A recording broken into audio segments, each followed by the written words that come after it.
In India, in the state of Uttarakhand, there is a lake that is not for the faint-hearted called Lake of Roopkund. This place first came to be known in 1942 when a British ranger accidentally noticed something eerie while exploring the lake. This frozen lake, covered with snow for most of the year, is only open for a short time, except for a small area where it melts and reveals hundreds of skeletons, about 300 in total, underwater, looking like a scene from a horror movie, earning it the nickname Skeleton Lake. Of course, this mystery attracts adventurers and students of the occult from all over the world. However, getting to Lake Roopkund is quite difficult because it is 5,029 meters above sea level. Locals in this area say that these skulls belong to the troops of General Zorawar Singh of Kashmir. They died in a massive landslide while returning from fighting in Tibet in 1841.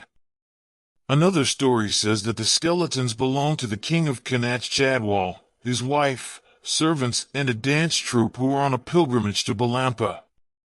Unfortunately, they were all killed by a snowstorm and ended up in Roopkund Lake. The origins of the skeletons remained a mystery until 2014, when National Geographic conducted a detailed survey of the area to put an end to the rumors. They conducted DNA testing and studied the skeletons to determine their origins. They concluded that the bones dated back to 850 BC and that they all belonged to the same era.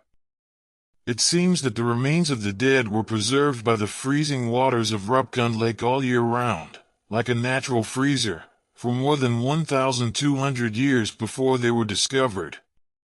Some of the bodies still had their hair, flesh, and body jewelry intact. The larger skeletons found were likely part of the pilgrimage, while the smaller ones were likely guides. They all appeared to have died in the landslide along with large rocks, as evidenced by notches found on their skulls. Other than the skull, the rest of the skeleton does not appear to have any signs of injury, so the possibility of it being a war corpse can be ruled out as well.